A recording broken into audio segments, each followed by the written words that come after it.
دكتور مدحت العدل يا جماعه بيقول نادي الزمالك مين اللي بيحييه؟ نجيب محفوظ، عمرو دياب، هاني شاكر.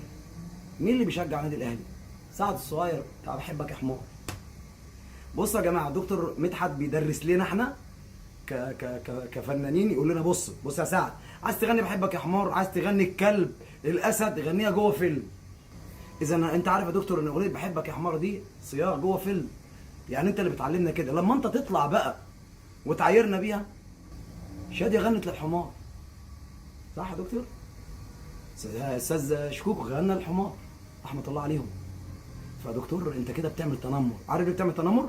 لان انت يا دكتور كده بتغلط في الناس الغلابه. ليه؟ هقول لك ليه. دلوقتي الراجل الغلبان بتاع الفول ما يشجعش؟ ما تشجعش، لان انت لو شجعت هعايرك بيه. يلا اللي بتاع الفول بيشجعكم. ايه يا دكتور اللي بتقوله ده؟ انت عايز تعمل فتنه ولا عايز تعمل ايه؟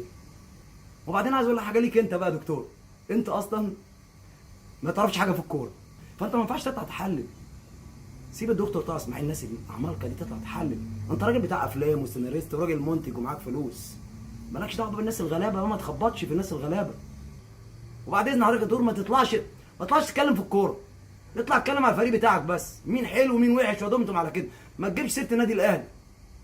يا عم احنا 41 بطوله، انت عارف يعني ايه بطوله 41 بطوله؟ وبعدين بقول لك ايه، ما تخليك يا دكتور كده علم الناس، نعمل افيهات على بعضينا. لو كنت نسيته انا مش هنسى 6-1 في شمرة 5، تروح انت رد عليا باي كده مداعبه كده يا دكتور، ولا ما تعرفش تعمل مداعبه؟ مش احنا بنقفل على بعض؟ طب اقول لك حاجه، نص فرقه الزمالك كلهم انا اللي عامل لهم فرحهم وبيحبوني موت، لان عمري ما اغلط فيهم.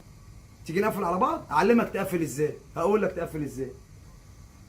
دي سكينه يا دكتور، بعد الشر عليك، بعد الشر لو عملت عمليه وفتحت هينزل ايه؟ دم يا دكتور، طبعا دم احمر.